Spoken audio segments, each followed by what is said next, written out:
యేసు ప్రభుతో 12 మంది అపోస్తలులు ఒకటిగా ఉండటం అంటే చిన్న విషయం కాదండి, చాలా గొప్ప భాగ్యం అది. 100 మందిలో 12 మందిని మాత్రం ఆయన సెలెక్ట్ చేసుకొని వాళ్ళకి అపోస్తలులని పేరు పెట్టాడు.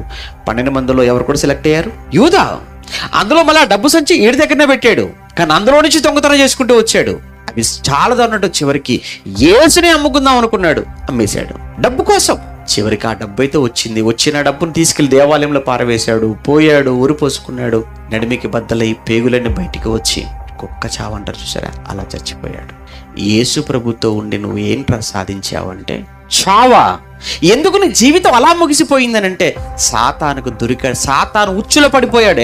యోధా, నీకు డబ్బు కావాలి కదా, నీకు డబ్బు వచ్చే ఒక ఉపాయం చెప్పనా? శాస్త్రులు పరిశీలించి అడుగుతున్నారు. నువ్వు వాళ్ళ దగ్గరికి వెళ్ళావనుకో, ఈయన గురించి నువ్వు ఇన్ఫర్మేషన్ ఇచ్చావనుకో, నీకు ఎంత కావాలో అంత ఇచ్చేస్తారు, వెళ్ళు, అసలు నీకు బోలెడు అవసరాలు ఉన్నాయి అని అలా వాడు మాయ చేసి మోసగించి బయటకు తీసుకొచ్చి వాళ్ళతో చేతులు కలిపేటట్టుగా చేసి డబ్బు సంచి చేతికి ఇచ్చి మొత్తానికి వదిలేశాడు. ఇక సాతాను వాడు ఉక్కిరి బిక్కిరైపోయాడు. చీ అనుకున్నాడు, తన జీవితాన్ని తానే చీ అనుకున్నాడు, అసహించుకున్నాడు. ఎంత దారుణంగా చచ్చిపోయాడు చూసారా? ఎందుకు? డబ్బాశ.